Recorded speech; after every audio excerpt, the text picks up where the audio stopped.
Lideramos el camino de la opinión pública y buscamos que la cultura del debate alcance consensos y soluciones a los problemas de nuestro país.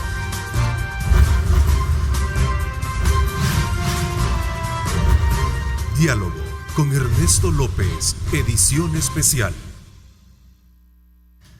Hola, ¿qué tal? ¿Cómo están? Un placer enorme saludarles a ustedes en este viernes 31 de mayo de 2019. Estamos desde luego contentos, satisfechos de poder llevarles a ustedes como siempre la mejor cobertura periodística, los mejores análisis, los mejores programas de entretenimiento. Grupo Megavisión, como siempre, consolidándose en el mercado. Gracias por ese voto de confianza, agradeciendo pues desde luego también a todos aquellos que están con nosotros a través de nuestros sistemas de comunicación.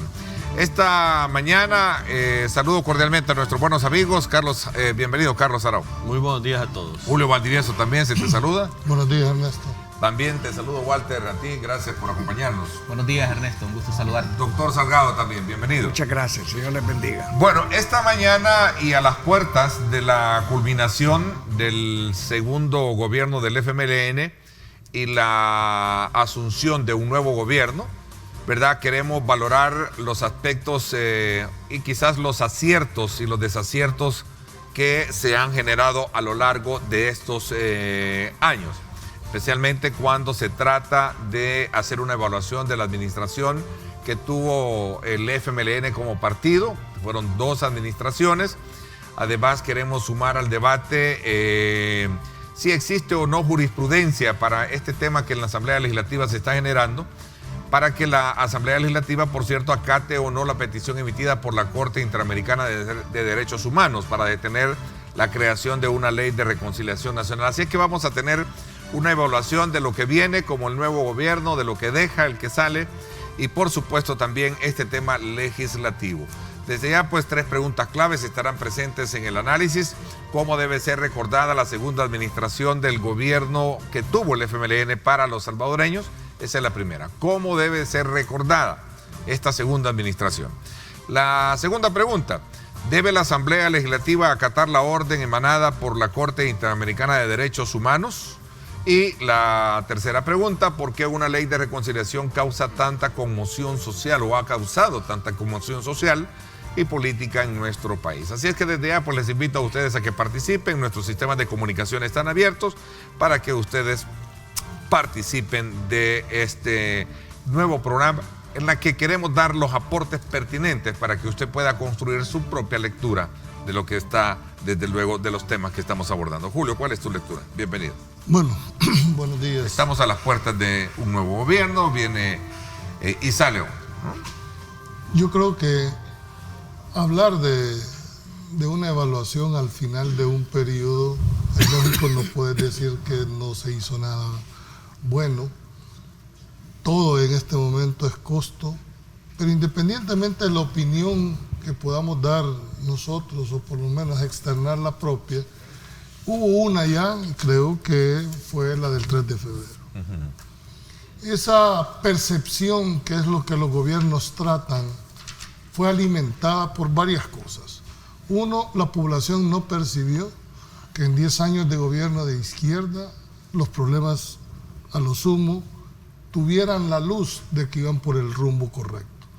Lejos de eso, en temas tan complicados como pensiones, que creo que una gran mayoría de pensionados rechazaron todas las reformas que se dieron, pasó un costo, Ernesto. Y los políticos deben de entender que están siendo permanentemente evaluados por la población. Y algunos no tienen, dijéramos, el privilegio que tenemos otros de estar en un medio y poder externar nuestra inconformidad o por lo menos nuestra opinión. Pero sí les pasan la factura cuando les toca decidir. Creo que los políticos que se sometieron a este escrutinio subestimaron la mentalidad del votante al creer que ya se les va a olvidar. Eso no es cierto y quedó demostrado ahora. Sin embargo, déjame decirte, creo que en muchos aspectos también el pueblo puso el dedo en la llaga. Algo que dejó muy claro es que a partir de este gobierno que está terminando, la lupa ciudadana se amplía a toda la actividad del Estado. Normalmente había estado enfocada sobre la Asamblea Legislativa, que es el órgano, dijéramos, más vigilado por la ciudadanía. Pero eso no quiere decir que los demás órganos no van a entrar también en esta dinámica. Yo quiero decirte, la última nota que dio la encuesta de la UCA al presidente, yo creo que es la más baja de todos los expresidentes que han habido en la historia del país. Y creo que más el mensaje tiene que ser más retomado, porque no es de una persona, es de un equipo de gobierno donde hubieron gente buena y hay gente mala. Lamentablemente en la percepción de la población privó más lo malo, que ahí lo tenés. Pero ¿a dónde se traslada esto? A la expectativa que tiene la población para que el próximo gobierno que entra con esa responsabilidad que los ciudadanos le trasladaron el 3 de febrero. Ahí está la evaluación del gobierno, mira, para que veamos un poco esta... Mira cómo entró, sí. Entra con casi 5.59. Esta es una investigación que hace, una evaluación que hace la Universidad Centroamericana UCA. Sí, y tú ves cómo tiene picos. En el 2015 baja relativamente en relación cómo entra, y su peor momento lo tiene en febrero del 2018 y se replica lógicamente a finales ya. Un gobierno, por el hecho de estar en el ejercicio del poder, está permanentemente en desgaste, pero nunca habíamos llegado a eso. Y no se trata de hacer leña del árbol caído, se trata de ver los componentes que en algún momento emergen, pero en un momento también se opacan. Y eso hasta los mismos funcionarios o dirigentes del partido FMLN lo sostenían. Decían que la parte de comunicación ministerial, no digamos presidencial, no les funcionó mucho. Aquí lo dijo una vez. El Estado es un mal comunicador. Y si a esto le agregas, y sobre todo en este gobierno, ¿verdad?, que hubo bastante soberbia, sobre todo en el tema de seguridad, que no se permitieron ayudar por un montón. Entonces creo que lo bueno que pudieron haber reflejado se vio opacado por lo malo. Y ahí están los resultados. Y ahí están los resultados, independientemente de lo que nosotros podamos pensar. Creo que el mensaje es muy claro, es para los que van entrando, que si se alejan de la población, de los problemas más significantes, es el que vive día a día, también van a estar sujetos a un escrutinio popular. Bueno, lo cierto es que también, a propósito, ayer fue ya nombrada la nueva responsable para dirigir una de las carteras muy importantes dentro del gabinete de gobierno, como es el Ministerio de Turismo, y se trata de Morena Ileana Valdés Vigil. Aprovecho para expresarle, la conozco personalmente, sobre todo por sus cualidades profesionales en el área de comunicación, marketing y todo esto, y sé de una persona muy competente y que sin duda alguna pues ahora tiene ese buen reto. Vaya nuestra felicitación para ella y desarrollar una buena proyección de país, de marca país. Ahí está, ella es Morena Valdés, quien se incorpora como la 8ª funcionaria de su gabinete de gobierno, del gabinete de gobierno que mañana asume el presidente Nayib Bukele. A ver, veamos el resto, doctor Salgado. ¿O el resto? Sí. Adelante, doctor. Antes de entrar en el tema, yo quisiera que me permitiera, Ernesto, unas brevísimas palabras. El viernes pasado,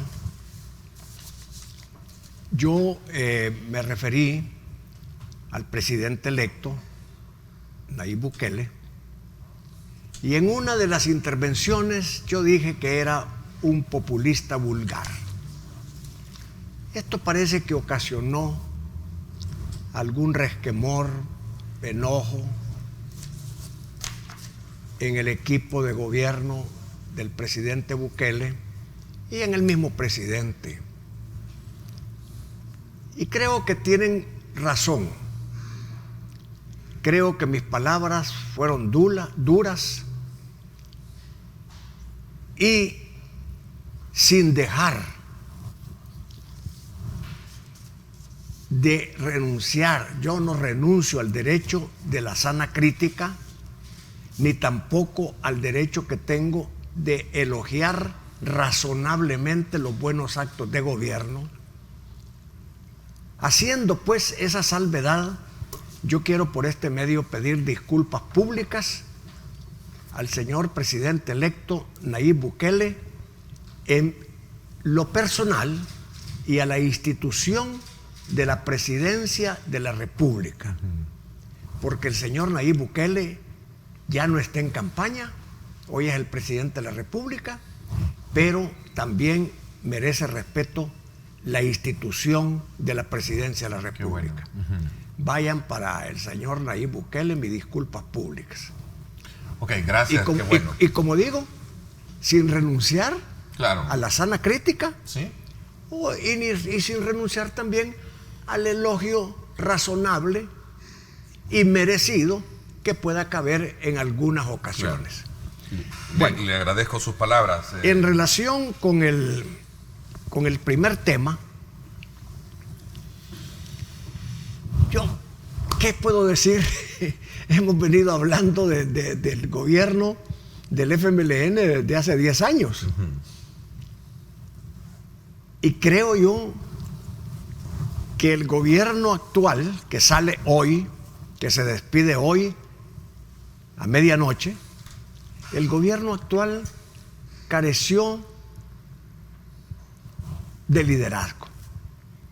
Creo que el señor presidente Salvador Sánchez Serén es una buena persona. Es un buen padre, un buen abuelo, un buen esposo. Es una buena persona. Creo que es un hombre muy, muy trabajador.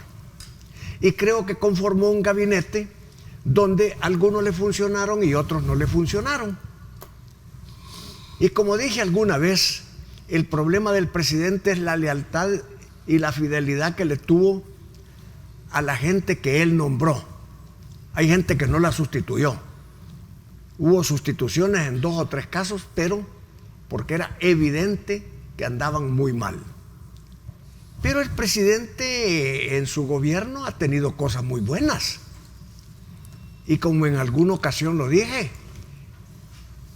en los programas sociales ha sido el gobierno que más ha contribuido a los programas sociales en toda la historia de los demás gobernantes.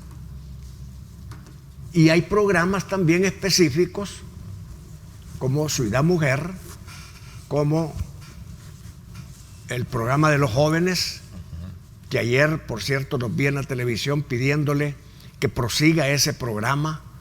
Creo que es Jóvenes con Todo o algo así. Jóvenes con Todo. Ese programa es muy bueno. De Injuve, ¿verdad? Creo que sí. Hay otros programas, la atención a el los programa escolares. El programa Yo Cambio en las cárceles. Muy buen programa, sí.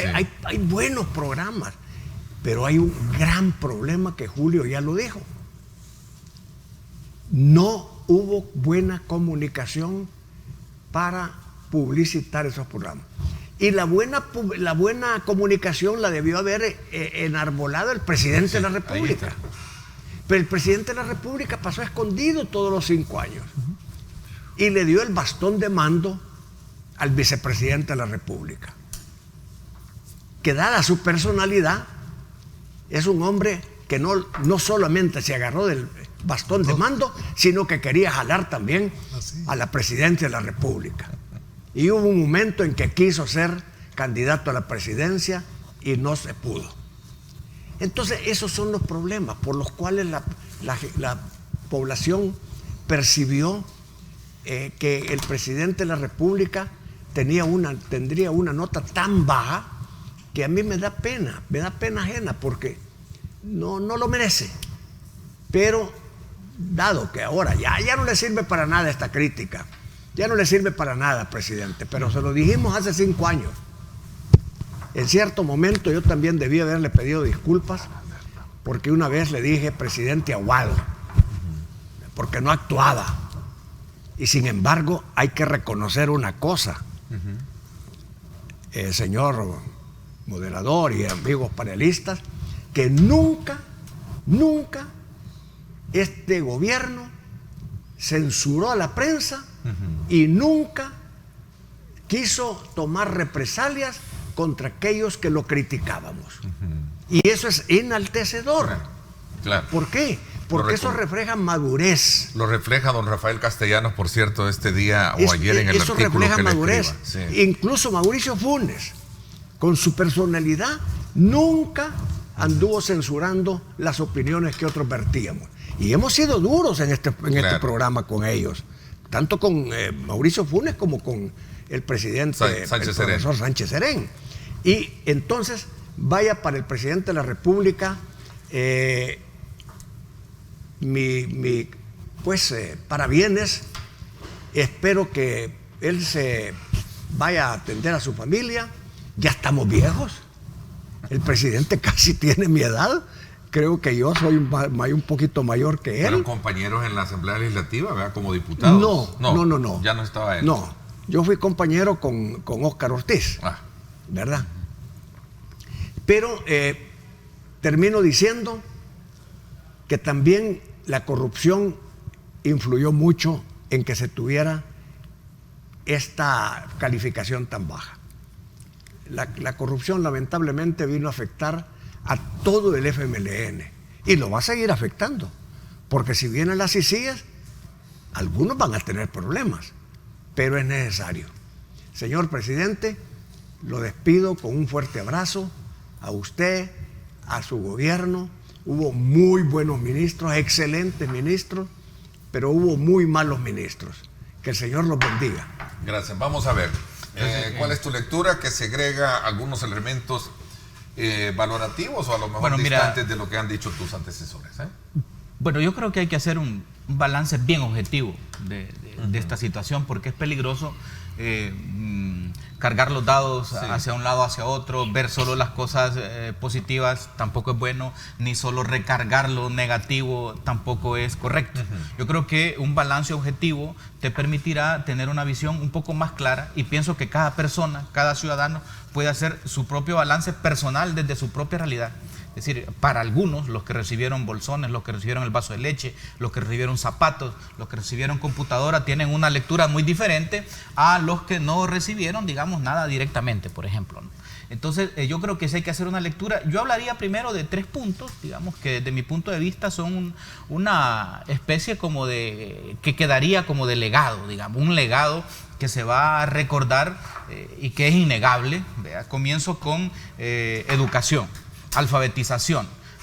Hace poquito declararon a Huachapán el departamento completo. Creo que les faltó correr un poco más para poder declarar el país libre de analfabetismo. Y ahí entraríamos también un poco a las estadísticas y a compararnos también, por ejemplo, con Costa Rica y con otros países que son libres de analfabetismo. El gobierno del profesor Serén estuvo a un pelito de declarar al país libre de analfabetismo, y eso es un logro porque saca de la oscuridad a una cantidad de personas, casi más de 300.000 personas, y bajar de un porcentaje de casi 17% en analfabetismo a un 4% en el que estamos, pues hombre, es un legado, es un logro que no lo puede negar nadie. Ese es un punto. Pero también los paquetes escolares ahí están, ¿verdad? Lo importante de todo esto, cuando digo paquetes me refiero a lo que decía Vaso, los cuadernos, los uniformes, los zapatos, que pasó no solo en las escuelas, llegó incluso hasta el bachillerato, más de 1,5 millones de jóvenes. Imagínate ese 1,5 millones de familias. Eso intentó devolverle la dignidad, intentó dignificar un poco a los pobres que no tienen acceso a eso, y a niños que iban descalzos pues tenían sus zapatos, etcétera. Entonces ese es un programa, esa lámina que por cierto la UCA destaca. ¿Qué tanto cree que la entrega de uniformes útiles a estudiantes de las escuelas e instituciones públicas ha mejorado el acceso a la educación? El PIB, el 42%. Claro, entonces ahí está presente, y eso es innegable, ¿no? Súmale 20 puntos más prácticamente, que dice que algo. Ahora me voy rápidamente a otro legado, a relaciones exteriores, las relaciones con China. Apertura de relaciones con China es un logro innegable. Y por supuesto hay críticas de la forma como se hizo, etcétera, pero ahí tienes un logro que no lo puede rechazar. A nivel personal, como presidente, es un hombre de consenso, y yo creo que la mejor expresión de esa forma de consenso es el Consejo Nacional de Seguridad, que creó ese programa del Salvador Seguro, que con todo y sus críticas, ahí está, logró sentar en esa silla a todos los actores políticos del país y que cada uno pensara, y ahí está ese programa, excelente programa del Consejo Nacional de Seguridad y que lo produjo. Bueno, otros señalarán otras cosas. Yo agregaría, por conocimiento del tema de educación, por ejemplo, una cantidad de programas que están abiertos en el Ministerio de Educación. El que yo conozco es Escuela Inclusiva de Tiempo Pleno, que hubo un crédito de 50 millones del Banco Mundial que se empezó a ejecutar, que lo que busca es que los jóvenes queden más tiempo en las escuelas, desde la mañana hasta como a las 6 de la tarde, etc. Es un programa excelente, educación inclusiva de tiempo pleno, pero hay más en investigación científica, etc. Bueno, yo hasta ahí me quedaría con estas cosas que algunos le llaman legados, pero también tenés que ver la otra parte, para ser objetivo. Y yo creo, y estaba dándole vueltas a la cosa y decía, bueno, ¿cuál fue desde mi punto de vista una de las grandes falencias o de las cosas que yo extrañé, digamos, del profesor y del gobierno del FMLN, ya él como un comandante guerrillero siendo presidente de la República? Mira, lo que yo más extrañé es no haber puesto a las Fuerzas Armadas, ¿verdad?, al servicio de la comunidad. Eso es lo que yo más extrañé, porque viniendo de comandante guerrillero a ser comandante de las Fuerzas Armadas, debió haberla convertido en una institución que estuviera al servicio de la comunidad, construyendo puentes, construyendo escuelas, convertir los cuarteles en albergues, convertir los cuarteles también en unidades médicas, en formación a las comunidades. Mira, ahí tenemos una cantidad de situaciones que pudiese haberle cambiado el rostro a este país si a las Fuerzas Armadas se le da un nuevo enfoque, y no se tocó. Por ejemplo, ¿dónde está el batallón aquel famoso de ingenieros? ¿Se acuerdan ustedes? Sí. ¿Dónde está? Me cuentan que ahí en Ilopango es un hangar de máquinas, de tractores, de bulldozer, de cosas. Eso se perdió. Eso, si lo hubieran puesto en función de la comunidad, hubiera sido otro gallo. No, ¿dónde está el famoso? Mira, sí, por ejemplo, el regimiento de caballería. Las aspiraciones de muchos es haber destruido a la Fuerza Armada. Muchos de las aspiraciones. No, pero, es una institución. Los ingenieros era como un batallón que actuaba en apoyo. Sigue existiendo. Pero tienen una participación pírrica. Mira, yo te digo, el batallón de caballería, ahí hay cientos de caballos adiestrados que lo hubieran puesto en función de la seguridad en algunas comunidades, sobre todo en algunas zonas rurales.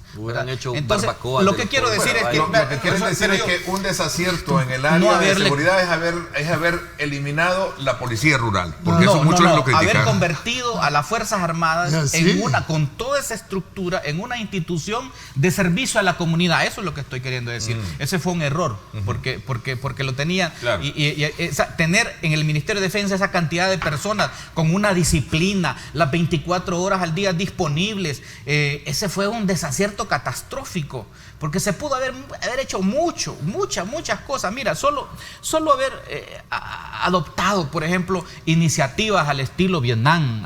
Fíjate que en Vietnam hay una iniciativa que la hacían en la guerra y después lo hacen en la paz para las comunidades pobres, cantones, aldeas, que son estas de hospitales móviles, unidades móviles, que lleva el hospital a las comunidades, a los cantones, y por 2-3 días están ahí y son iniciativas sociales. La copió Taiwán.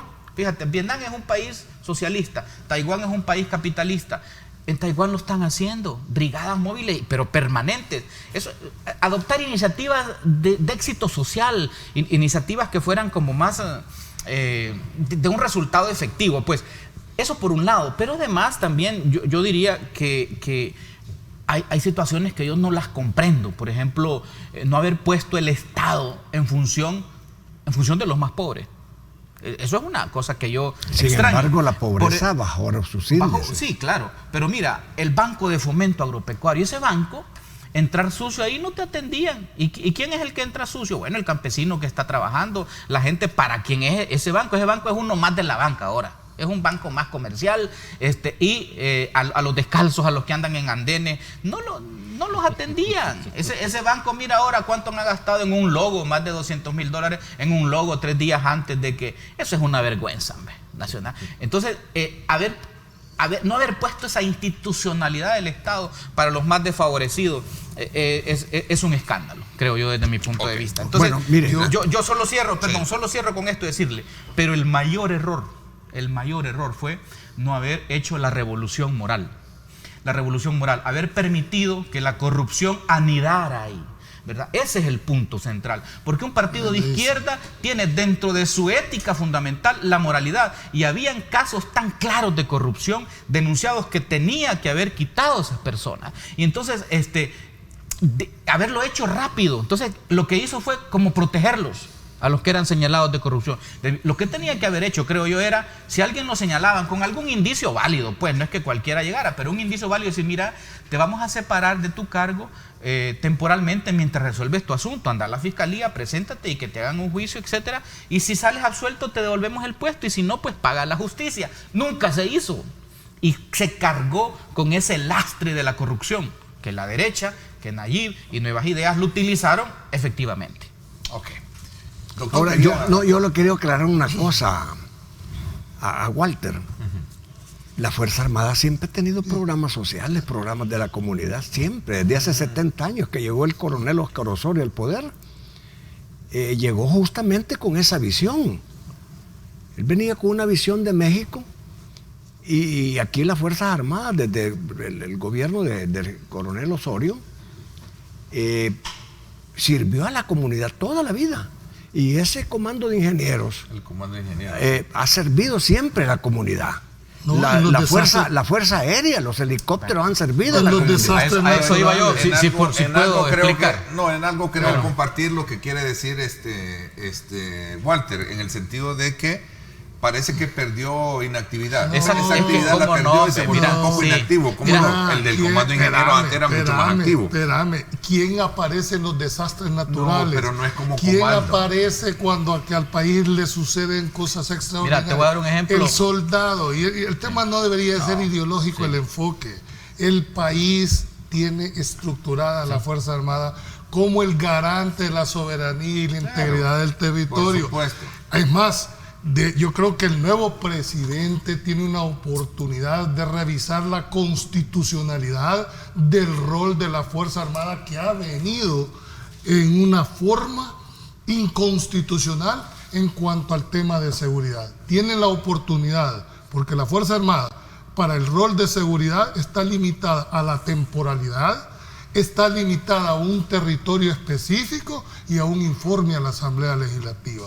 Señor presidente electo, mañana en funciones revise ese rol y dote a la Fuerza Armada en realidad de toda la legitimidad y constitucionalidad para el combate a la delincuencia. Mira, que la Fuerza Armada por la soberanía nacional, que más soberanía que hacer soberano al pueblo. Mira, solo le contesto al doctor Quirio con un ejemplo de la inactividad de la Fuerza Armada. Mira, ese accidente que hubo hace como 2 meses ahí por Santana, que hace poco que hubo un accidente, no sé qué, y que se hizo famosa una enfermera que iba pasando y se subió, que te acuerdas. Vaya, y se sube la enfermera al pick-up y no sé cuánto. ¿Y por qué no cayó un helicóptero de estos 10 minutos después? Pues? Y hace baja, hace el del operativo. Eso es lo que me refiero. Entiendo. Y tuvo que pasar horas más activa. Social, ¿Dónde estaba ahí? Entiendo, A por eso eso me decía refiero que yo yo. entiendo un poco. ¿Y dónde está? Y el montón de helicópteros ahí que solo para, ¿verdad? Pero allí era en ese tipo de casos. No, pero es que usted deja las palabras así al aire, que solo para abajo. Ya, no. Mire, la Fuerza Armada tiene un programa de promoción social, de asistencia social, no solo en casos de desastre, sino que permanentemente. Ahora, usted, él es el comandante de la Fuerza Armada, pero también era comandante de la guerrilla. Sí, es por eso. ¿Por qué no puso a trabajar a todos los guerrilleros? Es que mira, ahora era del Estado, doctor. O sea, mira, ¿por qué no los puso a alfabetizar? Mire, estoy Imagínate la ley de reconciliación, ¿verdad? Estoy explicándole, doctor, que ahora era darle a la institucionalidad el sentido que tiene con respecto al pueblo, a eso me refiero. Dígame usted, dígame 5 calles pues que hicieron las Fuerzas Armadas, 5 puentes. Ellos trabajan en el campo. Pero creo que es injusto el tema del abordaje hacia la Fuerza Armada. Creo que la única institución, después de los acuerdos de paz, que con mayor disciplina hizo el implemento fue. Ahora, como tú decís, la forma de cómo se dirige. pues hará la parte personal, pero no institucional. Creo que hay que reconocerle a la institución todo lo que ha aportado a partir de los acuerdos de paz. ¿Quiénes se acercan cuando fueron los terremotos? ¿Quiénes, aparte de la policía, pero estamos hablando en este momento de la Fuerza Armada? ¿Quiénes es la Fuerza Armada? Es la Fuerza Armada. Claro, Carlos, Es decir, saca número, Carlos. Creo que es injusto. Saca número. Voy a la pausa y regreso contigo, Carlos. Vámonos a la pausa. Gracias nuevamente por estar con nosotros. Somos una plataforma de opinión periodística que tiene por objetivo llevarle a usted los diferentes ángulos de los acontecimientos que marcan un tema como el que estamos tratando hoy, que es la evaluación saliente, y vamos a hablar de los retos que tiene el nuevo gobierno y que de alguna manera le permitan a usted construir su propia lectura. Ese es el objetivo, esa es nuestra misión como medio de comunicación, este servidor y también todos los actores que participan en este proceso.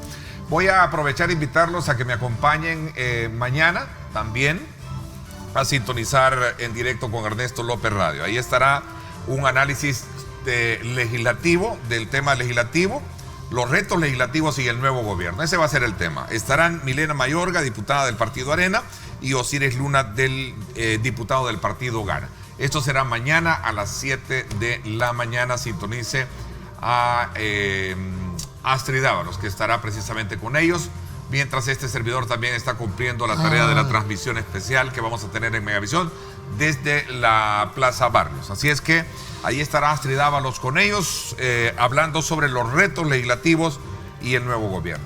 Nos vamos a la pausa y regresamos con más. Este es el informe del tráfico desde el Megadrón. Gracias a Seguros del Pacífico. Seguros del Pacífico te ofrece full cover y cero deducible en tu seguro de vehículo. Para más información, llama al 2283-0800 o contacte a su asesor de seguros.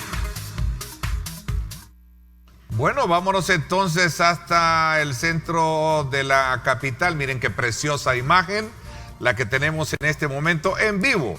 Para todos aquellos que nos están sintonizando más allá de nuestras fronteras, puedan apreciar el centro histórico, el centro de atención para las próximas horas, donde se va a llevar a cabo la ceremonia de traspaso presidencial del nuevo presidente Nayib Bukele. Si tenemos algunos inconvenientes porque hay algunos problemas de bloqueo de señales. Esto es por cuestiones de seguridad perimetral que se estará dando en esta zona, pero ahí está viendo usted al fondo el escenario propicio que ya está recibiendo los últimos ajustes para tener toda esa ceremonia el día de mañana, en la cual se van a concentrar invitados especiales y por supuesto la sesión solemne de traspaso. La emblemática catedral, linda por cierto. Gracias por estar con nosotros. Este es el informe del tráfico desde el Megadrón. Gracias a Seguros del Pacífico. Seguros del Pacífico te ofrece full cover y cero deducible en tu seguro de vehículo. Para más información, llama al 2283-0800 o contacte a su asesor de seguros.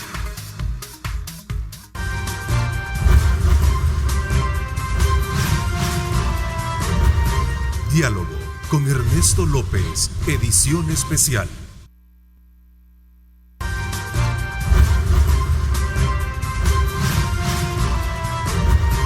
Diálogo con Ernesto López, edición especial. Bueno, gracias nuevamente por estar con nosotros, gracias por estar enviándonos sus comentarios y lo más importante también, una vasta sintonía completa a nivel nacional e internacional también con nuestros amigos que están sintonizando Megavisión Go. Gracias por estar en sintonía de nosotros. A ver, Carlos, ¿tomaste el número para participar? Sí. No, tal vez solo ¿Qué te parece el debate que se tenía? Entremos en un debate para no estar un poco recapitulando. Voy a dejar mi espacio del tema de la evaluación de gobierno, que no he podido hablar al respecto, pero creo que es importante lo último con lo que se cerró del tema de lo que está hablando Walter Raudales sobre la Fuerza Armada. O sea, Walter, solo aclararte que la Fuerza Armada no es el MOP, la Fuerza Armada no es el Ministerio de Salud. La Fuerza Armada tiene un rol definido en la Constitución y tiene un presupuesto. ¿verdad? O sea, muchas veces yo creo que el rol de la Fuerza Armada hoy está orientado al 100% a la comunidad y a la atención ciudadana como tal. Pero es soberanía, ¿no? Claro. Y darle soberanía al pueblo también. Claro, pero no es una decisión de la Fuerza Armada qué es lo que hace. Y si no le das los recursos, mucho menos van a poder hacer cosas. O sea, yo te puedo asegurar, y lo hacen con los pocos recursos que tiene, porque sería importante que tal vez hacerle una invitación al ministro Munguía Payet, de Defensa, que te invite a que vayas a conocer un poco de las actividades y el rol que desempeña la Fuerza Armada en este momento con la comunidad, que con los pocos recursos hacen obras, hacen muchas cosas de las que tú estás hablando. O sea, no es cierto que está ausente, pero la falta de presupuesto definitivamente no te permite sacar toda esa gran cantidad de maquinaria al campo y seguir colaborando. Pero esa es una decisión no de la Fuerza Armada, sino que de los políticos que gobiernan este país, que no le dan los recursos suficientes para dar una mejor atención del pueblo. Pero eso solo era mi opinión. No, pero solo te aclaro, era mi opinión. Sí.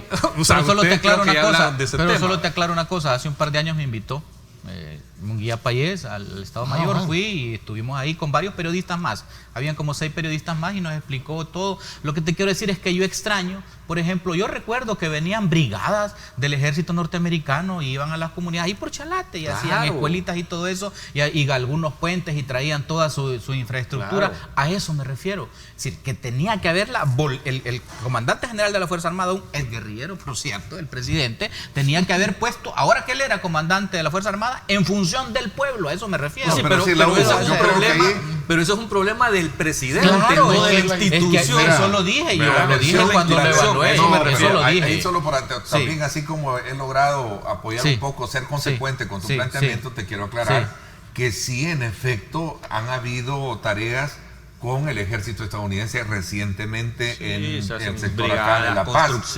Nuevos Horizontes, que es una versión nueva la que tiene, es Nuevos Horizontes, sí, hace ¿qué? Unos 6 meses creo que concluyó las últimas obras que se construyeron con el apoyo también de la Fuerza Armada. Es que yo creo que el espíritu de tu comentario anexo a la valoración general iba en el sentido de que antes era mucho más activa. Yo creo que a eso me refiero. Por ahí creo que andas, exactamente. Y tenés razón, porque antes veías mucho el nombre. Es una decisión de los políticos, sí, no antes de la veías más institución.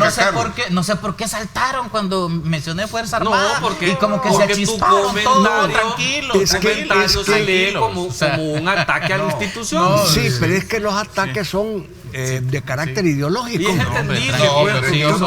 Solo hablé de darle dinamismo. Solo hablé de darle un dinamismo más efectivo. Y que la presencia de esas actividades que hacía la marca Ingenieros de la Fuerza Armada, era mucho más frecuente en aquel entonces, quizás porque también estábamos en la etapa de el comentario de Walter te deja ver como que era una deficiencia de la institución y no es así. Ese es un problema de los políticos que no saben utilizar las herramientas que tienen, o no les dan la prioridad, no les dan los recursos. Mira, yo tuve un amigo que era abogado, por cierto, amigo de usted, el doctor Neto Huitrago, que él fue con una propuesta donde la Fuerza Armada, y después se la mandó al FMLN y la mandó a la presidencia para alfabetizar más o menos unos 5.000 o 4.500 soldados que eran analfabetos que estaban ahí. Y les dio un proyecto, un programa. Yo ya no le di seguimiento y no sé si se realizó, pero yo le ayudé a que él llegara a ciertas estructuras y lo presentara. Entonces, a mí me llama la atención, porque fíjate cómo esto puede ayudar. Es poner el Estado en función de... mira qué dice Bessie Ríos. Saludos, Bessie. Un saludo a la Bessie. ¿Qué dice? No es posible que a la par de los cuarteles no se construya nada, zonas inseguras y etcétera. Exacto, es que antes la marca de ingenieros de la Fuerza Armada era mucho más activa. A eso me refiero. Razón, pero seguimos atacando. No lo sé, me da la impresión que siempre hace. Oye, hay que distinguir las acciones personales de conducción con las institucionales. La Fuerza Armada es jerárquica, obediente y subordinada al poder civil.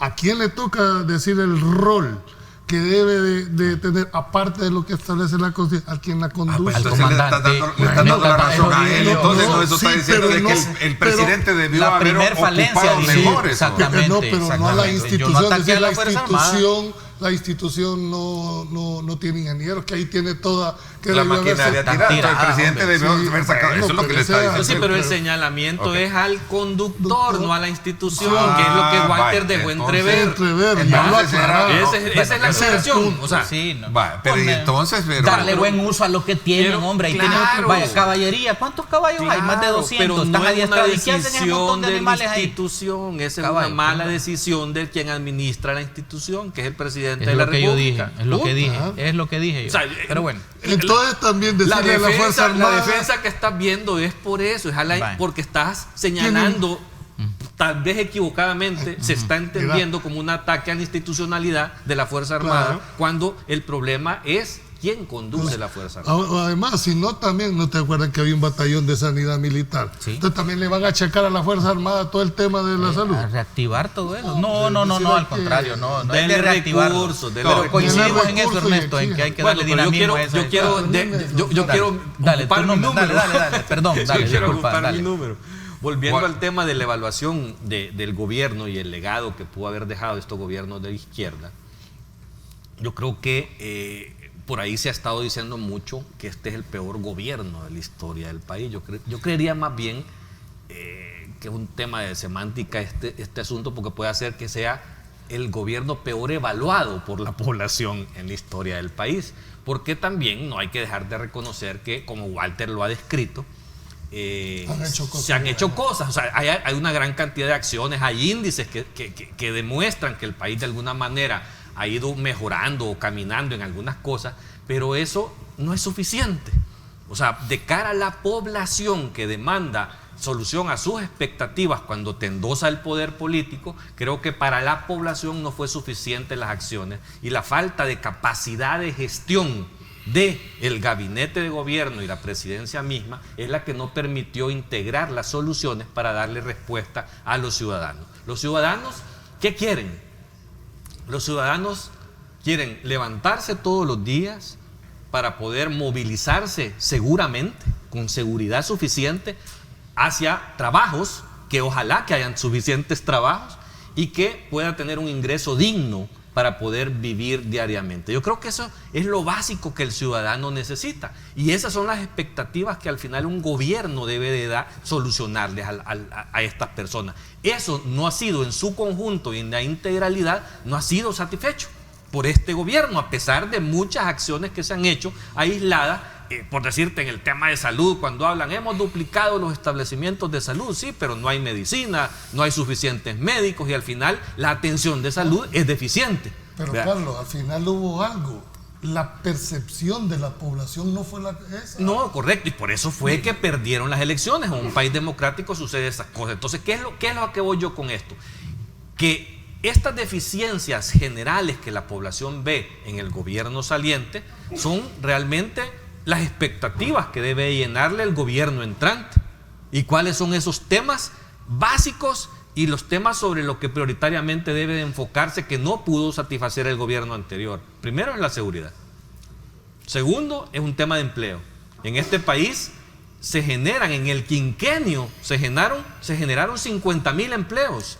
Y la demanda anual son 55,000 empleos Pero ahí difiere, anuales. porque el gobierno no es generador de ¿Cómo empleo. no? Porque es el que... No, Él tiene que crear Cuando- las condiciones cuando para hablo- que la empresa privada quien genere. genera la condición para que haya empleo, para que se bien. dinamice la economía, para que por medio de la inversión pública y cree un clima de confianza para esto, para la inversión privada también es el gobierno. O sea, es una responsabilidad del gobierno. El otro tema tiene mucho que ver con la salud. ¿Verdad? Lo hemos dicho, o sea, es cierto que ha habido mejoras en ciertas cosas o índices de salud, pero al final de cuentas es conocido de todo el mundo los grandes problemas que hoy por hoy están cerrándose con la falta de medicamentos y la falta de muchos médicos. Mira cómo la percepción negativa del aparataje con esa inundación que hubieron en 2 hospitales. No fue por eso, los canales estaban tapados. Falta con mantenimiento. pero ¿cuál fue la percepción que se tuvo? O sea, como que además de todo esto, rematamos con lo mismo. Creo que faltó esa parte de supervisión en aspectos tan pequeños. Mira cómo es la capacidad de gestión, yo Eso fue insisto. lo que les O sea, faltó. no hubieron buenos gestores y no hubo un buen conductor del barco la ausencia del presidente durante su quinquenio definitivamente creo que es lo que marcará este gobierno, o sea, falta de liderazgo completamente para poder armonizar un equipo de gestores que permitieran crear estas soluciones que la gente demanda. Y con todo respeto para el presidente, porque no se trata, insisto, de hacer leña del árbol caído, la ausencia del presidente, la falta de ese liderazgo que un país requiere. Fue determinante en los resultados que estamos viendo. En los resultados de su mismo partido. Yo no me metería tanto en la ausencia o no ausencia. No queremos un presidente showman. Permíteme. Necesita un presidente que tome decisiones, que sea contundente y que tome las decisiones correctas. Pero tampoco queremos aquí un hombre de pantalla y que esté todo el día. O sea, estaba ausente. Esa es otra cosa. Cuando hablamos de ausencia, no solo es mediático. Por eso, falta de presencia y falta de acciones contundentes en ese caso. El presidente de la República en un estado como el nuestro es el principal llamado a ir hacia adelante, a coordinar con los demás órganos de Estado. Pero hay que decir una cosa, ningún presidente va a resolver los problemas por decreto, ni con intenciones, sobre todo en problemas tan estructurales como la delincuencia, la educación y la salud. Si así fuera, para resolver el tema, pues a partir de mañana que firmen un decreto y se resuelve. Creo que el rol del presidente de la República es crear las condiciones para que los demás actores se desarrollen. Mira, esta evaluación de instituciones que nos muestra este sondeo de la UCA, dice evaluación de entidades del Ejecutivo. En el turismo, bien ponderado, mira, 7.3, educación 6.7, obras públicas 6.6, agricultura 6.4 y ahí está el resto, ¿verdad? Interesante. El último, justicia y seguridad. No, anda con 4. Anda, sí. Con 4. Pero mira, para decirte la forma de cómo el ministro de Turismo promocionaba, daba a conocer qué es lo que estaba haciendo, incidió bastantemente en la percepción de la población. Pero también la persona que ahora se ha asignado a esa tarea, como te decía, está muy interesante la apuesta. Mira, es importante también, Ernesto, el caso de Morena Valdés. Sí, lo que has dicho, el turismo, pero también educación. Fíjate que he recibido esta información. 30,000 docentes se formaron, 120,000 computadoras entregadas, incrementó el salario mínimo al docente de $420 a $640, empoderamiento de las familias con el paquete escolar y 100 millones invertidos en infraestructura. Programa Yo Cambio, programa Yo Cambio. Hay acciones. Hay acciones y resultados. Pero esas acciones redundan. ¿Lo sabías vos? ¿Cuál es esto? Sí. No, los números no, pero el detalle de cuántas cosas, todo eso no. Claro, eso es lo que falta, eso me estoy refiriendo. Comunicación, mira, el efecto per se de positivo de una comunicación no la tenés que ver solo por el nivel de propaganda. Sí. Lo tenés que ver por la acción de liderazgo y la forma en cómo el ministro te comunica. Si no te comunica y ni hablar puedes, ¿cómo te va a comunicar? Yo creo que ese es uno de los grandes problemas que hubo. Así es, de acuerdo contigo. Que muchos funcionarios huían venir a debatir estos puntos. A mí me tocaba andarlos jalando. Es cierto, tenés razón. No puede ser. Pero frente a esto hay una gran dosis de realidad. Yo puedo pasar todos los días en la televisión diciendo voy a hacer esto, pero si la población no lo percibe, por más que le quieras hacer... Pero si no lo haces en el campo y no lo decís, es peor todavía. Bueno, vamos a la... Dime, sí. No, lo que pasa es que no les cayó el 20 de que cambió el mundo.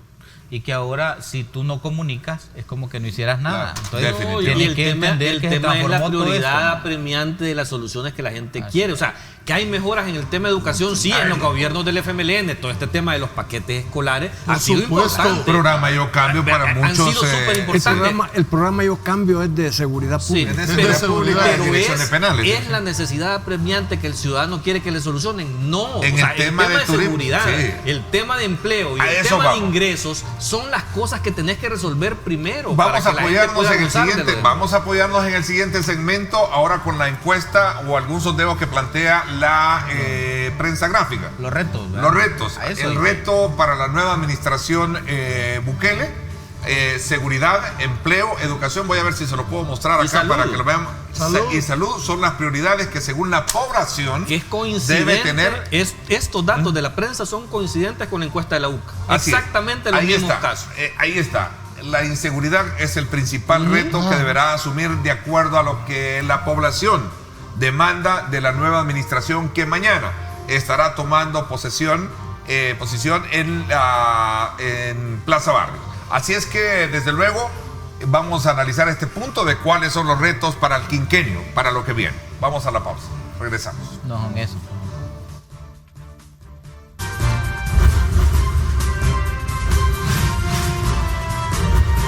Diálogo con Ernesto López, edición especial.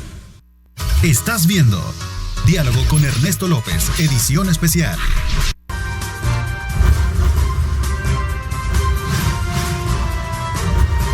Diálogo con Ernesto López, edición especial. Bueno, gracias nuevamente por estar con nosotros. Vamos entonces a ver cuáles son los desafíos que se tienen para el próximo gobierno. Vamos a ver. Bueno, mira, yo vi la gráfica, Ernesto, que tú pusiste de la prensa gráfica, que me llama la atención. Fíjate que yo sentía, por un momento, ¿no? Sentí como esa suave brisa que dice que te llega. Fíjate que sentí un déjà vu.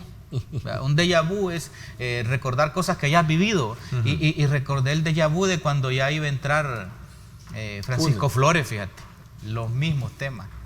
Sentí el déjà vu cuando iba a entrar Saca, ¿va? Y recuerdo también haber estado en programas de este tipo. Yo estaba en una radio en ese momento, RCS, y estuve también, y el mismo tema. Y ahora cuando entró Funes también, cuando entró el profesor también, es un déjà vu eterno que tenemos aquí los salvadoreños. Mira, el problema no es ese, hombre. El reto no es la seguridad, el reto no es el empleo, el reto, y lo voy a repetir públicamente y quiero que quede, y si vamos a discutir, discutámoslo, el gran reto es la educación. Para salvar este pueblo es la educación. Y de ahí se deriva todo. Pero si no logramos formar a nuestros hermanos, a nuestros ciudadanos, vamos a seguir igual.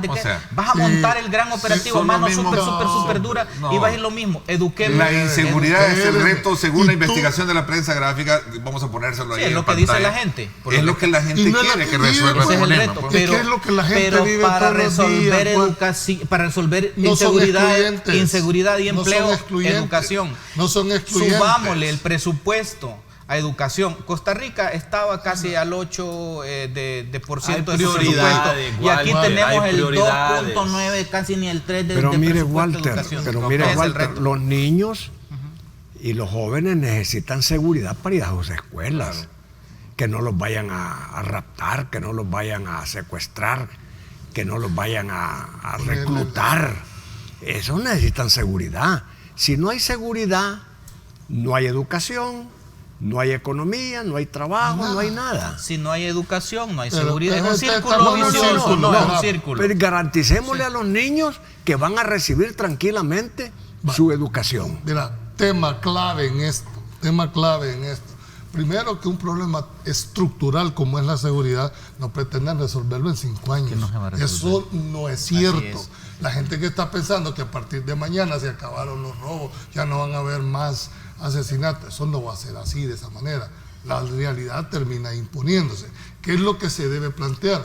El primer gran reto que va a tener este gobierno es cómo va a recuperar la territorialidad que en este momento no tiene el Estado incidencia de manera directa. Si vos no le garantizás a la población mínima, no a los que de alguna manera estamos en el casco urbano, la gente que vive en la colonia, que para trasladar hacia la siguiente, donde está un familiar, no lo puede hacer, es lo que vive, la que vende el pan todos los días, la que tiene que alquilar 2 casas porque una no puede vivir y tiene que irse a la segunda. Eso es lo que todos los días vive este país. Y si no se percibe de que el rumbo por el cual se debe navegar no es, y que no es responsabilidad solo del gobierno, es responsabilidad de todos. Y ahí es donde creo yo que le debe dar una gran dosis de humildad para tener que aceptar recomendaciones de todos los sectores. Creo que uno de los grandes defectos que tuvo la anterior en ese tema fue la soberbia de creer que todos tienen solo sus problemas. Y este no, este es un problema de todos los salvadoreños, no de un gobierno en particular. Mira, yo te voy a decir algo como de lo que Walter dice, o sea que cada cambio de gobierno los temas siguen siendo los mismos. En 5 años vamos a estar igual. Pero que es lo que quiero llegar, es que mientras los gobernantes entrantes, cada vez que hay un cambio de gobierno, no comprendan y no aterricen que el problema no es hacer planes, porque planes existen, muchos ejemplos en el mundo de cómo combatir esto, vamos a seguir igual y dentro de 5 años vamos a volver a hablar lo mismo. Yo creo que este es un tema de una visión compartida, de entrarle a la solución del problema como sociedad. Esto requiere armonía social, esto requiere consensos, esto requiere diálogos. O sea, si los gobernantes entrantes no entienden que las soluciones de este país pasan por sentarse con todos los sectores de la sociedad y definir una ruta única entre todos, no vamos a solucionar nada y vamos a seguir en lo mismo. Porque esto no, si tú ves el gobierno anterior en materia de seguridad, su solución de política pública fue la tregua. ¿Resolvió el problema? No. Antes de eso eran las manos supermanos duras. ¿Resolvieron el problema? No. Este gobierno abandona la tregua y combate de frente a las maras. ¿Resolvió el problema? No. ¿Por qué? Porque siguen siendo unas soluciones aisladas desde el órgano ejecutivo, ¿verdad?, tratando de resolver un problema estructural de país, un problema que debe de ser enfrentado por la sociedad en su conjunto, porque esto demanda sacrificios, demanda muchísimos recursos y demanda mucho apoyo institucional y sectorial. Mientras esto no se siente en una sola mesa y compartan una visión, no vamos a solucionar nunca los problemas. Mira, yo siento un poco defraudar a la gente con esa su esperanza que hay, porque las encuestas hay hablan mucha de que hay expectativa. expectativa y esperanza, pero mira, si no se toca acá el modelo económico, claro, ¿verdad?, lo hemos hablado ya, de levantar la productividad, de un poco de más de equidad en el campo, pero hay que tocar el modelo económico, y tocar el modelo económico implica una profunda reforma fiscal que paguen, digamos, los que tienen más. Fíjate que yo me estaba escandalizando porque vi un informe y lo estoy pidiendo oficial, ojalá me lo den, pero estas grandes petroleras, no voy a decir nombres porque voy a afectar aquí al canal, pero ahí las grandes petroleras de estas gasolineras, fíjate que declaran casi como que no ganaron nada. O sea, a nivel ya global de su año de ejercicio, casi con pérdida. Entonces, eso es la reforma que hay que hacer. Están evadiendo, hay evasión, hay elusión. Entonces, cuando se haga eso, eso es una reforma estructural, profunda, es la económica. revisión del modelo. Exacta, pero sobre la base también de que tenemos que transformar, digamos, la situación y la realidad también en nuestro país a nivel educativo. Mire, sí, todo se puede hacer. Todo se puede hacer. Pero primero hay que evitar la confrontación. Esa confrontación con los órganos del Estado, confrontación con ciertos sectores, hay que evitarla. Hay que buscar armonía, como dice Carlos. Hay que buscar paz. Hay que buscar medidas en la que todos den su opinión. Hay que ver qué hacemos para que todo el mundo pueda dar su opinión, lo que le gusta, lo que no le gusta, y que el nuevo gobierno encauce todo su quehacer en satisfacer a todos los sectores con las promesas que ha hecho antes y durante la campaña. Así es que estoy de acuerdo con la prensa gráfica. Seguridad, trabajo, productividad, economía, eso y por supuesto procurar dar trabajo a toda la gente que anda metida en pandillas, procurar dar trabajo para que se dediquen a otra cosa y vayan dejando ya toda la manera de delinquir, especialmente las rentas, o ¿cómo se llama? Las extorsiones, ¿verdad? Porque algunos dicen, bueno, va a haber un periodo de paz de 100 días en donde las maras han prometido que no va a haber problemas, pero siempre va a haber extorsiones. ¿Por qué? Porque se acostumbraron a la manera de vivir a través de las extorsiones.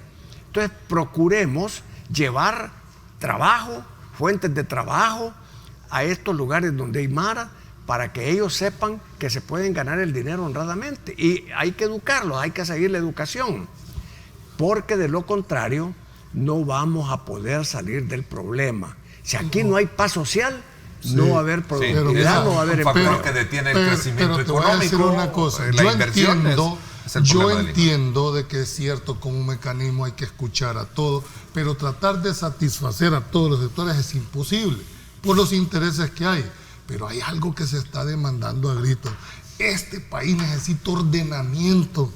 Que salgan ustedes a la calle y vean ustedes cómo la gente respeta los parqueos, ponen conos en cada uno como que fuera propiedad. La gente hace lo que les da la gana y solo tratan de ver que se lo apliquen al que está enfrente. No, yo creo que el Estado debe de retomar, por supuesto respetando todos los derechos al ciudadano, pero tiene que volver a retomarse, hombre, el respeto al Estado de Derecho. Fíjate que me estás dando la razón con el tema de educación. Fíjate que en esa inundación de ese hospital de San Miguel, que al tragante echaban los pañales desechables como imagínate tú, no hay cultura, hombre, en la educación. Y te voy a decir por qué no. La misma persona que vive en El Salvador y va a los Estados Unidos. Y te pongo el ejemplo. Allá respeta y aquí no. ¿Por qué, Walter? Pues no se trata de educación, es la misma. Se trata que en realidad allá le aplican la ley independientemente de quién la comete. Claro. Aquí no salí, pues solo te invito a que vayas aquí por la zona de Rosa, en la zona de San Benito. Mira cómo han prostituido esa colonia. Permisos.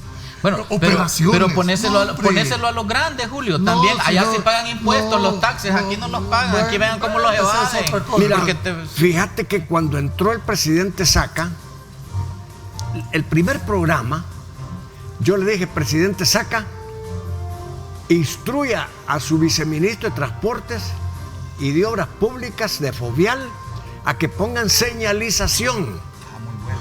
Señalización. Entró el presidente Funes, le dije lo mismo. Entró el presidente Sánchez Serén, le dije lo mismo. Y mira, no hay señalizaciones, no hay señales de alto, no hay semáforos, no hay pinturas en el pavimento. Y yo solo me acuerdo, y no es adulación, cuando Julio era viceministro de Transporte. Mandó a poner los semáforos, mandó a señalizar, mandó a poner los rótulos de alto, a señalizar el pavimento y se evitaron muchos accidentes. Pero aquí hay calles donde todos los días hay accidentes y hay muertos. Y hasta que los muertos no sean de algún funcionario no van a entender. Pero aquí en este país hay un desorden y un caos vial porque no hay señalización. Entonces todo el mundo se mete donde quiere y hace lo que quiere. Excelente, mira lo que dice don J. Barriere, gracias. Dice, la educación debe ser lo principal y todo lo demás, seguridad, empleo, etcétera, debe estar en función de la educación. Qué interesante, ¿no? Voy a hacer la pausa y regresamos desde luego. Hay prioridades. Vámonos entonces a la pausa y seguimos con esas prioridades que tú dices. Vamos a la pausa. Gracias por estar con nosotros.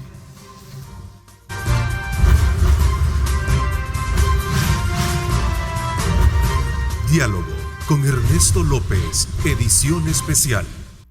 Estás viendo Diálogo con Ernesto López, edición especial.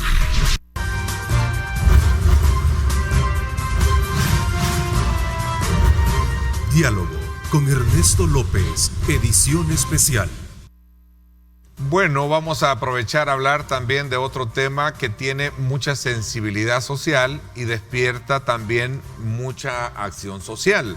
Y se refiere a este debate que ha estado ubicado en la Asamblea Legislativa respecto a sustituir la ley de amnistía que fue declarada ilegal, aprobada ya después de las firmas de los acuerdos de paz, fue en el 93 creo, y luego ahora que se espera sustituirla por una ley de reconciliación que a criterio de algunos críticos en la Asamblea Legislativa se quiere aprobar no cumpliendo algunos estamentos planteados en la resolución misma que emitiera la Sala de lo Constitucional anterior.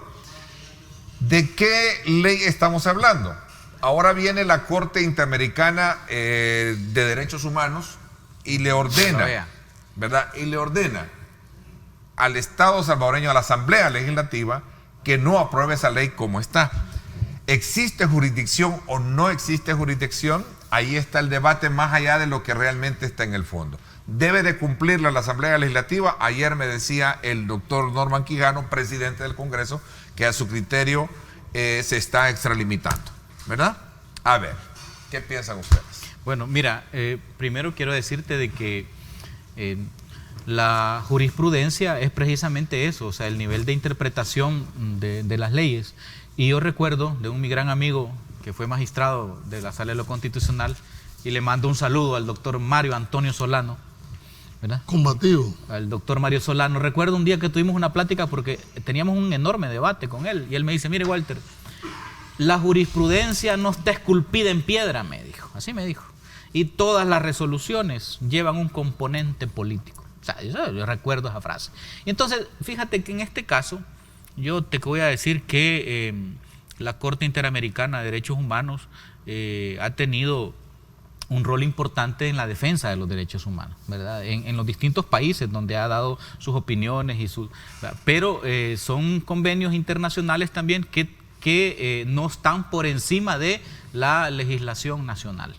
De la Constitución. De la Constitución de cada república. O sea, es decir, en este caso tendría que hacerse un estudio, digamos, casuístico, ¿verdad? De esto, hasta dónde hay, si es una especie de injerencia, no injerencia, si es recomendación o no es recomendación. Había que estudiar a un poco más a profundidad lo que sostiene, pero lo que sí te puedo decir es que no hay ningún convenio internacional que esté encima de la Constitución.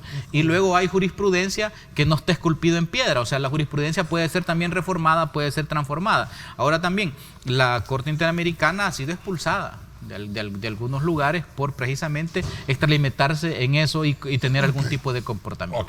Yo creo que hay que diferenciar lo que es el concepto de la jurisprudencia de la línea jurisprudencial. La jurisprudencia es una serie de sentencias sobre un hecho que después se vuelve de cumplimiento obligatorio. Una línea jurisprudencial, por el contrario, es, dijéramos, el criterio que determinada sala o institución toma. En este caso lo dijimos en tu programa de radio el día miércoles. Sí. Dijimos de que la competencia de la Asamblea Legislativa está determinada por la Constitución en el proceso de formación de ley y que la jurisdicción de un organismo internacional no puede llegar hasta la Asamblea Legislativa. ¿Qué es lo que pasa en el actual proyecto? Que hay parámetros que fijó, porque no es una ley de reconciliación que nace por iniciativa de diputados o por iniciativa de algún sector en particular. No, es un mandato judicial que tiene a su vez 4 requisitos. Primero, le fijó límites y parámetros de cómo debe ser el procedimiento para llegar a esa conclusión. ¿Qué pasa si no lo hacen? Pues hombre, no estarán cumpliendo con los parámetros de la sentencia y existe el recurso de inconstitucionalidad por no haber cumplido. Pero de eso a que un organismo internacional le va a venir a marcar la plana a un órgano de Estado que por ley tiene que cumplir con la fase del proceso de formación de ley, con todo respeto, no la comparto, Ernesto.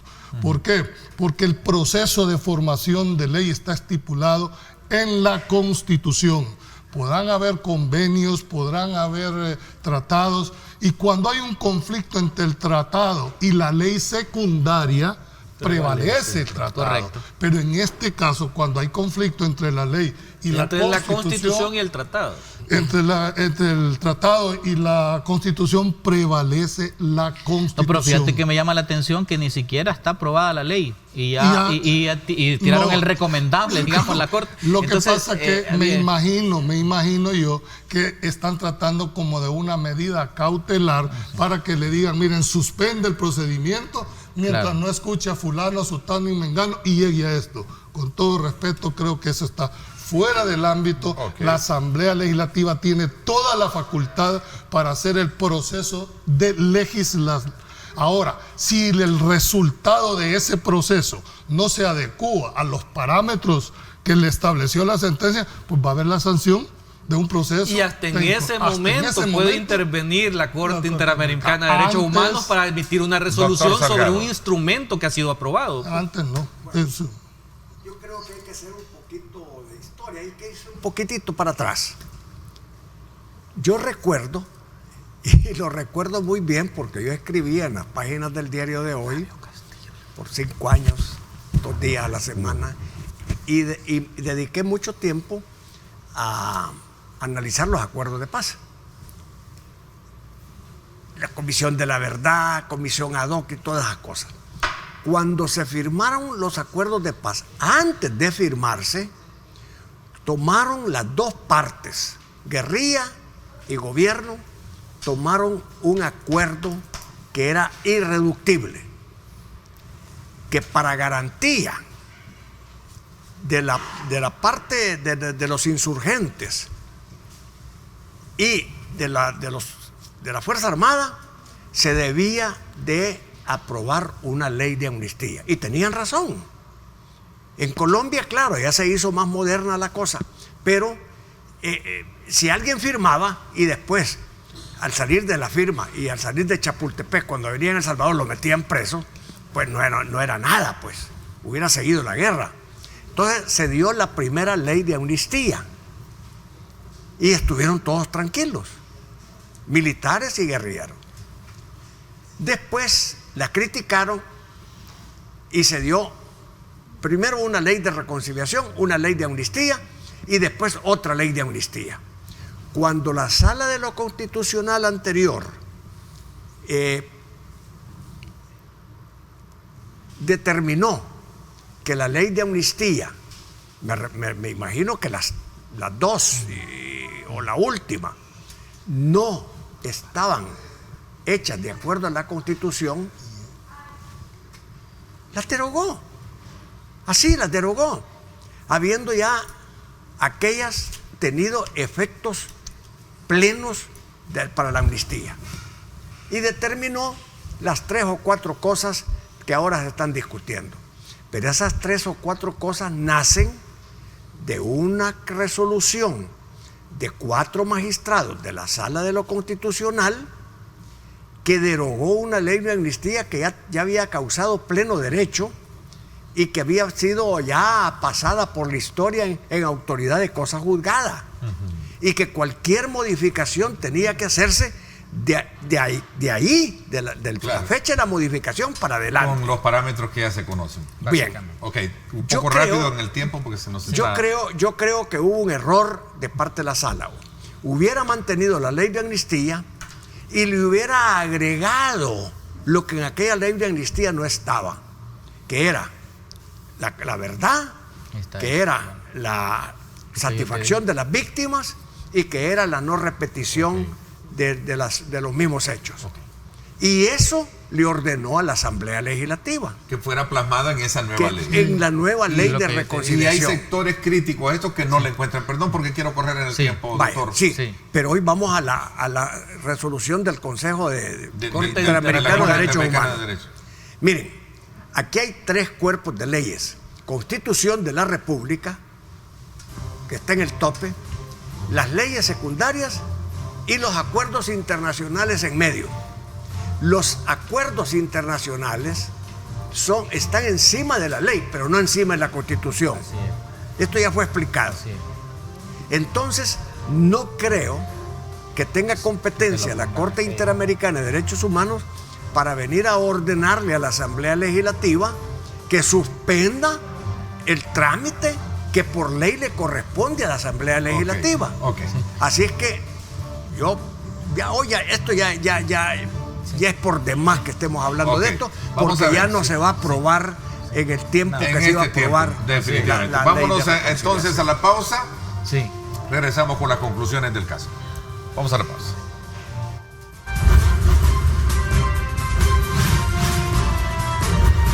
Diálogo con Ernesto López, edición especial. El futuro es imaginar, es pensar en grande. Prepárate hoy, estudia en la UFG y amplía tus oportunidades. UFG, tecnología, innovación y calidad.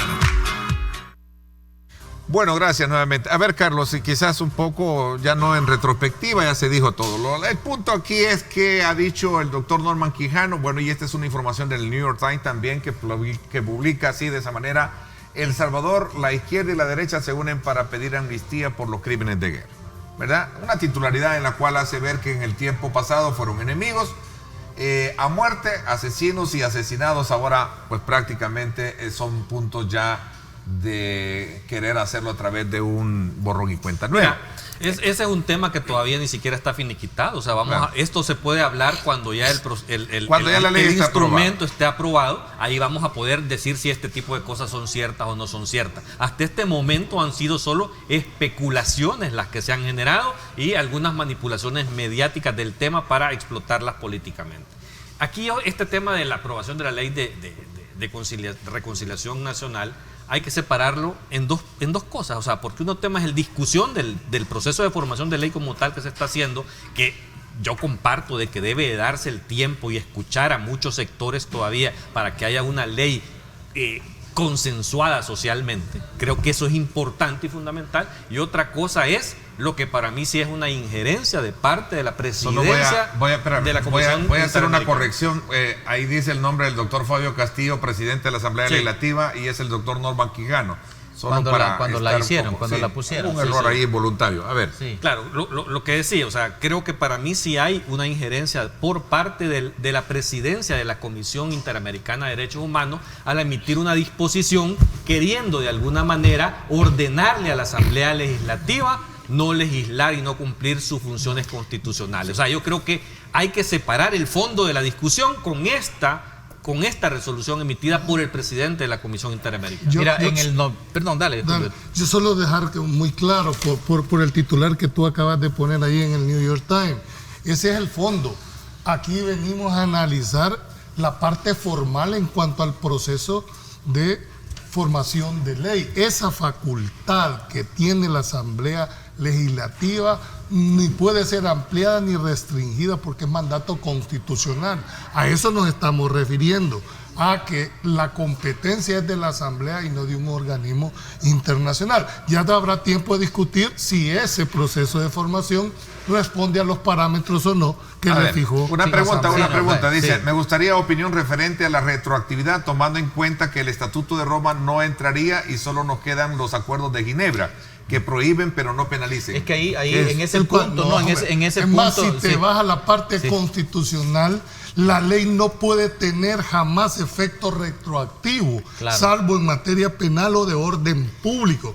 Pero aún es más grave. Pero solo quería decir algo. El convenio que firmó el gobierno de El Salvador con la Corte Interamericana de Derechos Humanos lo firmó en 1995. Ahí está, el coronel José Antonio Castillo nos escribe. Permíteme, solo quiero terminar la idea. O sea, el convenio se firma en 1995 y queda claro que todo lo que está anterior del 95 para atrás, según el escrito entre El Salvador y la Corte Interamericana, ya no pueden ellos meterse. Por lo tanto, lo que están haciendo ahorita, si se meten expresamente en ese punto, sí sería injerencia. Ahí está, mira. Entonces es importante, ahí está.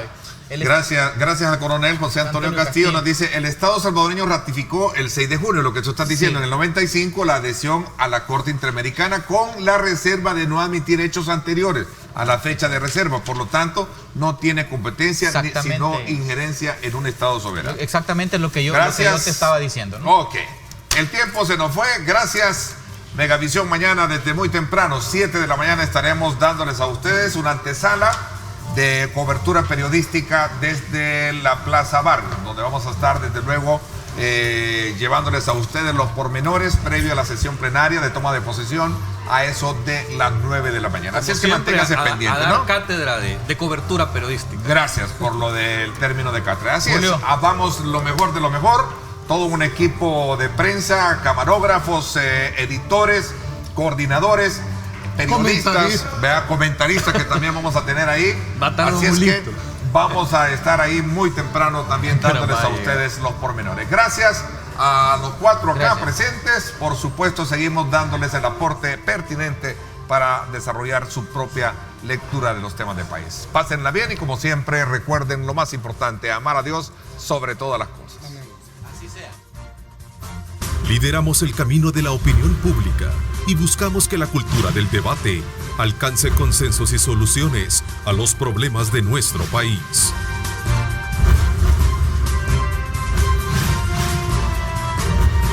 Diálogo con Ernesto López, edición especial.